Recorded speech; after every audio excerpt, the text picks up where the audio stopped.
বিসমিল্লাহির রহমানির রহিম। অসম্মানিত দর্শক শ্রোতা ভাই বন্ধুগণ, সকলের প্রতি রইল আমার সালাম। আসসালামু আলাইকুম। আজকে আমার প্রতিপাদ্য বিষয় থাকবে মাছকে কিভাবে বাঁচানো যায় আর মাছকে কিভাবে আমরা সহজে বাজারজাত করতে পারবো সেই বিষয়ে আজকে আমি প্রতিপাদ্য বিষয়। এখন আমি সর্বপ্রথমে যে কথাটি বলতে চাচ্ছি আপনাদেরকে উদ্দেশ্য করে, সেটা হলো আমরা আগে মাছ বাঁচাবো, তারপরে আমরা সেবা বাজত বা পরিশ্রম যাই করে আগে মাছকে বাঁচানোর চেষ্টা করতে হবে। এখন মাছকে আমরা কিভাবে বাঁচাবো সেটাই আমাদের জানতে হবে। এখন মাছকে আমরা বাঁচাইতে হলে আমরা সর্বপ্রথম গ্যাসের হাত থেকে আগে বাঁচাবো। আমার পুকুরে যেন গ্যাস না হয়, গ্যাসের হাত থেকে বাঁচাতে হবে। তারপরে আপনার অতিবৃষ্টি হলে কিন্তু এই পিএইচ কমে যায়, এই পিএইচটা যেন ঠিক থাকে, হ্যাঁ তা ঠিক রাখতে হবে। আবার অতি রৌদ্র হলে কিন্তু আবার পিএইচ বেড়ে যায়, এটা আমাদের ঠিক রাখতে হবে। পিএইচ বাড়াও যাবে না, পিএইচ কমাও যাবে না, অতিরিক্ত গ্যাস পুকুরে হওয়া যাবে না, এমন টক্সিজেনের হার বাড়তে দেওয়া যাবে না। তারপর আপনার জীবাণু বাহির থেকে মনে করেন বক পড়ে, সাপ আসে, অনেক কীটপতঙ্গ পুকুরে এসে পড়ে, এসবের মাধ্যমে কিন্তু একটা ভাইরাস ছড়ায়। আমরা সেদিকে খেয়াল রাখবো। আরেকটি কাজ আমরা করব, কোনো একটি পুকুরে আমি চাষি অথবা আপনারা যারা চাষি আছেন, অন্য কোনো আমার এক ভাই অথবা আপনার এক বন্ধুর পুকুর ভাইরাসে আক্রমণ করেছে, তার পুকুরে আপনি দেখতে গেলেন, কিন্তু এটা করা যাবে না। আপনারা ওই কাজটি করবেন না, দেখতে যাবেন না, কারণ ভাইরাস আপনার সাথে এসে যাবে।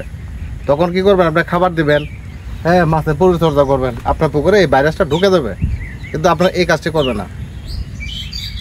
তা আমরা ভাইরাসের ওষুধ দিয়ে থাকি, তারপরেও আপনারা এই কাজটি করবেন না, এ থেকে বিরত থাকবেন। আর হলো প্রোবায়োটিক, আমরা মাসে একবার প্রোবায়োটিক ব্যবহার করব। উপকারী ব্যাকটেরিয়া ও অপকারী ব্যাকটেরিয়া এই দুটোটাই আমাদের আমাদের উপকার করে।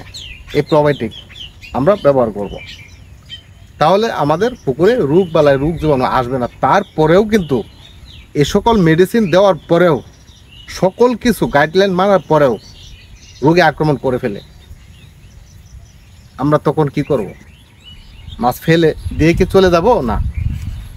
আমরা কি মাছ চাষ করা ছেড়ে দিব? না। তার জন্য কিন্তু আবার বিকল্প রাস্তা আছে। যেমন আমরা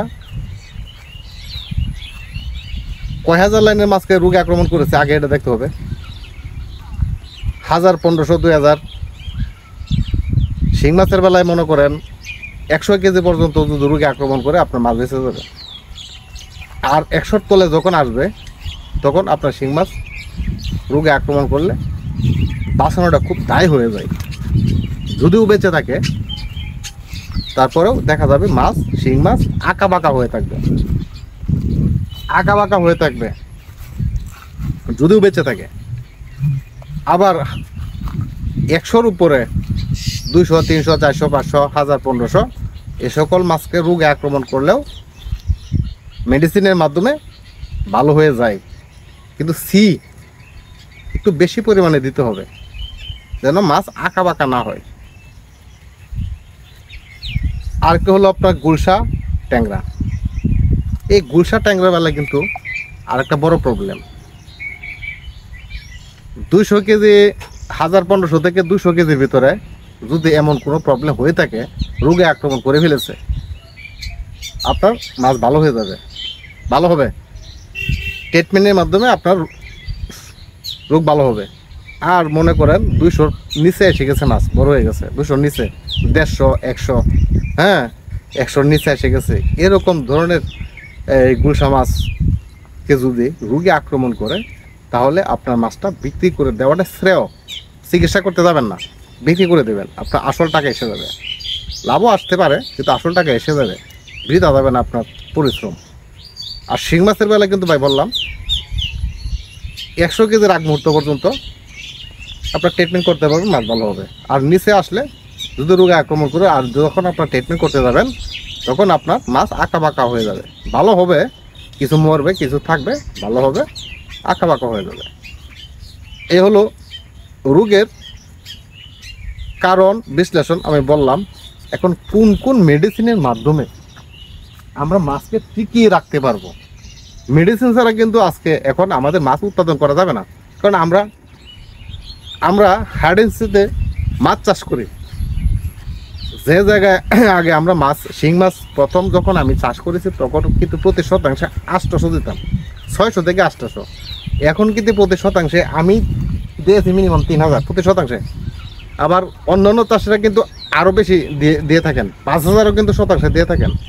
কিন্তু যত শতাংশে পরিমাণে বেশি শিং মাছ দেবেন তত কিন্তু খাবার খাবে কম, সময় নিবে বেশি, মাছ গ্রোথ হবে কম। কিন্তু শিং মাছ কিন্তু আপনার বেশি পরিমাণে দিতে পারতেছেন, কিন্তু এই জায়গায় ট্যাংরা অথবা গুলশা মাছ কিন্তু আপনার ইচ্ছা করলে বেশি পরিমাণে দিতে পারবেন না। এখানে কারণ আছে, এটা কারণটা হলো গুলশা মাছ কিন্তু অক্সিজেন সম্বন্ধ একটা মাছ। আপনার পুকুরে যদি অক্সিজেনের ঘাটতি থাকে, অক্সিজেনের যদি স্বল্পতা দেখা যায়, তাহলে এই মাছটা বেঁচে যাবে। এই মাছটা যখন বেঁচে যাবে তখন কিন্তু এই গুলশা মাছকে রোগে আক্রমণ করবে। আমি এই রোগে আক্রমণ করার বিষয়ে কিন্তু পিছনের ভিডিওতে আমি অনেক কিন্তু ভিডিও দিয়েছি, গুলশা মাছকে কী কী রোগে আক্রমণ করে। লেজ পচা, কান্তা পচা, হ্যাঁ, লেজে ফোড়া দাগ, হ্যাঁ, এই যে দুটি কাটা থাকে, কাটার চিপাতে দাগ, নাভিতে হ্যাঁ লাল, এরকম অবস্থা কিন্তু হয়ে যাবে। তারপরে আপনার ক্ষত হবে, ইনফেকশন হবে, ঘা হবে, তখন এই মাছটা কিন্তু বাঁচানো যায় না। তাহলে আমরা উচ্চ মাত্রায় কিন্তু এমনিতেই গুলশা মাছটা দেওয়া যাবে না, আর দিলেও আপনাদের মাছ টিকবে না, অক্সিজেন ফেল করে মরে যাবে। উচ্চ মাত্রায় আর আপনারা দিতেও পারবেন না। গুলশা মাছ প্লাস ট্যাংরা মাছ, এই দুটো মাছের কথাই বলতেছি। শিং মাছ কিন্তু আবার দেওয়া যায় 4000 5000 এর লাইনের কিন্তু মাছ প্রতি শতাংশে মানুষ দিয়ে থাকে অনেকেই। হ্যাঁ, কিন্তু অনেকে আবার বেজ উড়ে, কিন্তু আমার মনে হয় না যে তারা লাভ খুঁজে পায়, কারণ লাভ খুঁজে পায় না এখানে, খায় না। এই কারণেই, কারণ এই মাছটা সময় নেয় বেশি, মাছটা খাবার খায় বেশি, ওই খাবার অনুযায়ী এই মাছের গ্রোথ আসে না।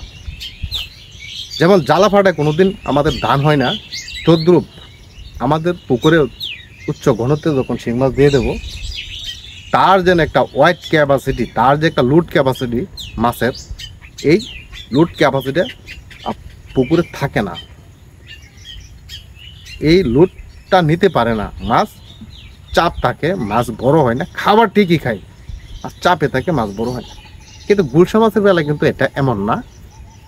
আপনারা কিন্তু অনেকে গুলশা মাছ চাষ করতে কিন্তু ভয় পান, কিন্তু আসলে গুলশা মাছ চাষটা কিন্তু শিং মাছের চেয়েও খুব আরামদায়ক, শিং মাছের থেকেও খুবই আরামদায়ক গুলশা মাছ চাষ।